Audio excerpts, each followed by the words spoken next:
something historic is going to happen on Capitol Hill tonight. Senator Mitch McConnell, the Republican Senate leader, is inviting an open-ended debate on immigration with no clear endgame in sight. Just a short time ago, the Senate voted 97-1 to move forward on a shell bill upon which several amendments will be proposed and voted on. Some senators are predicting that it could turn into a free-for-all debate that could drag on for at least a week, but it could also be an interesting game of strategy on both sides. Well, CBS4's Jim DeFede is here to explain what's happening. And what exactly are they doing, Jim? What is a shell bill? It's the most amazing thing here. I'm just going to take this from you. They start with a blank sheet of paper, literally a blank sheet of paper, and they're going to write an immigration bill based on it. They're going to put together something that's on DACA, and they're going to see whoever has the most votes on their proposal, that gets added to the bill. Next, they'll talk about how much money to spend on border security. One senator might suggest spending $10 billion. Another senator might suggest spending $20 billion. Another might suggest spending $100 billion. Whoever gets the most votes, that goes into the bill. And so they've never done this before, or at least not in a long time, to where they have an open process. Every senator, Democrat or Republican, can contribute. If you get enough votes, it goes into the bill. So this was a promise, I'm sorry to interrupt you, this was a promise that Mitch McConnell made to Chuck Schumer that they were going to have a vote on immigration. So he's fulfilling a promise, even though Republicans, this is not really a big issue for Republicans or their base. Well, not really a big issue for Mitch McConnell in particular. McConnell has never really been someone who cared a lot about or got deeply involved in immigration issues. But you're right, this is in response to the first government shutdown. We have to delineate the first from the second. In order to reopen the government the first time, what the Democrats got in response was this. Chuck Schumer got Mitch McConnell to agree to an open process on the floor where they will allow amendments to be added and brought forward.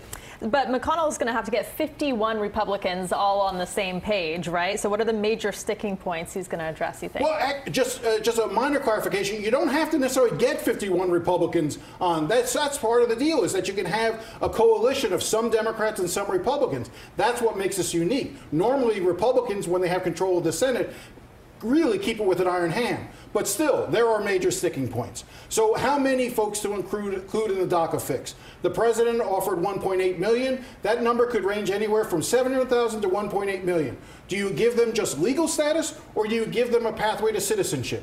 How much money to spend on border security? What does that look like? Is it all wall, or is it a combination of things? Chain migration. I hate that phrase, by the way. There is no such thing as chain migration. It's what the Republicans call it. It used to be family unification. What elements of that do you keep in an immigration bill? Do you allow, right now, the president's suggestion is that if I come into the country and I'm legalized and I'm a citizen, I can then sponsor my siblings. Or let me rephrase that, I can sponsor my minor children. Well, what about my adult parents? Can I bring them into the country with me? Those are many of the issues that are going to have to be worked out. And once they hash this out in the Senate, what are the chances that anything is going to pass in the House? So let's take my example before.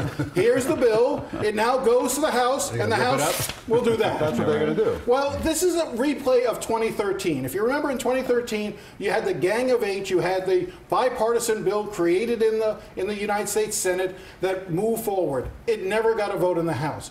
This is the key issue now going forward. With the Senate, I believe the Senate will pass a bill that reforms and deals with immigration in a comprehensive manner. But what happens when it gets to the House? Will Speaker Ryan allow it to be heard? Will he allow a similar process that what you saw in the Senate to take place in the House?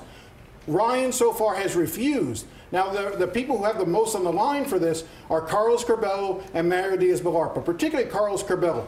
Curbelo has stated basically his campaign on saying, I will help the DACA kids get fixed, and he said I would vote against any budget until the DACA issue was resolved. Well, he reversed himself. He voted for a budget because he said Speaker Ryan assured him he'll get the fix he wants. Well, now we're going to wait and see. If Speaker Ryan doesn't put up, Carlos Curbelo is going to look pretty bad. Speaker Ryan has said that he would put a vote forward if it's something that President Trump supports.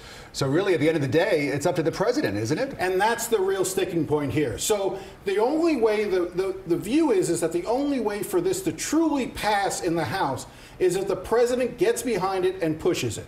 Gets enough of those conservative Republicans who might be against it but who don't want to buck the president to accept it moving forward. So again, it has to fall within the framework that the president talked about, ending chain migration, as the Republicans like to call it, ending the visa lottery, fixing DACA, fixing border security, building a wall. If those components can come together. Now, Marco Rubio, I know we don't have much time, but I want to just mention this about Marco Rubio. Marco Rubio in the Senate has always been a little downcast on this because his view has been that he tried comprehensive immigration reform back in 2013. He thinks big bills like this that try to fix all the problems in one bill, they die under their own weight. So the argument is, do you take smaller fixes? That's what we're going to find out. It's so needed, but Congress has never been able to do it before. Let's see what happens this time. Jim, thanks a lot. Can I get my scripts back? Sure, sorry about that. We'll be right back. You might want to have new ones printed up.